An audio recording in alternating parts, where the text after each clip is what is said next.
Russia, রাশিয়াতে আপনি যদি স্কলারশিপ পান ফুল ফান্ডেড, তাহলে আমি বলবো রাশিয়াতে আপনি যান, নতুবা আপনি বিপদে পড়বেন। রাশিয়াতে অনেক স্টুডেন্ট, আমি নিজেও রাশিয়া নিয়ে কাজ করি, কিন্তু ফুল ফান্ডেড স্কলারশিপটা আমি এখন বেশি বেশি প্রোভাইড করতেছি। আমার, আপনারা জানেন, রাশিয়া কোনো ভিসা আমি করছি, মিস হয়েছে এখনো পর্যন্ত আমার সেই রেকর্ড কম।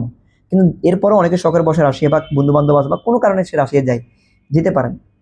তো মাথা রাখবেন, প্রিপারেটরি কোর্সে কিন্তু আপনি কাজ করতে পারবেন না। কেউ যদি আপনাকে ভুলভাল বোঝায় যে প্রিপারেটরি কোর্সে যান, জব করতে পারবেন, ওখানে জব আছে, হ্যাঁ, যদি ওই অঞ্চলে জব থাকে, পুলিশের হানা না থাকে, ইলিগেলি আপনি করতে পারবেন, ধরা না খেলে হয়েছে। ধরা খেলে বাংলাদেশে ওরা পাঠিয়ে দেওয়ার মতোই কাজও করাটা তাদের কাছে যে কোনো মানে বিষয় না।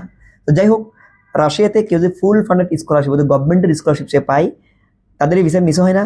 এবং আমি চাই আপনারা ফুল ফান্ডেড স্কলারশিপ নিয়ে রাশিয়াতে যেতে পারেন।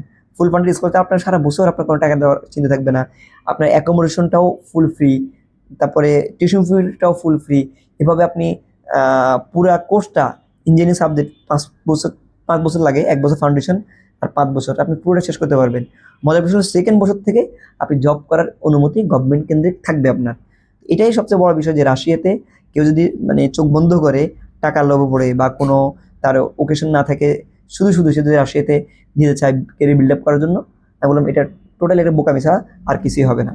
তো রাশিয়া নিয়ে আমি আরও বিস্তারিত আলোচনা করব। আজকে এই পর্যন্ত, আল্লাহ হাফিজ।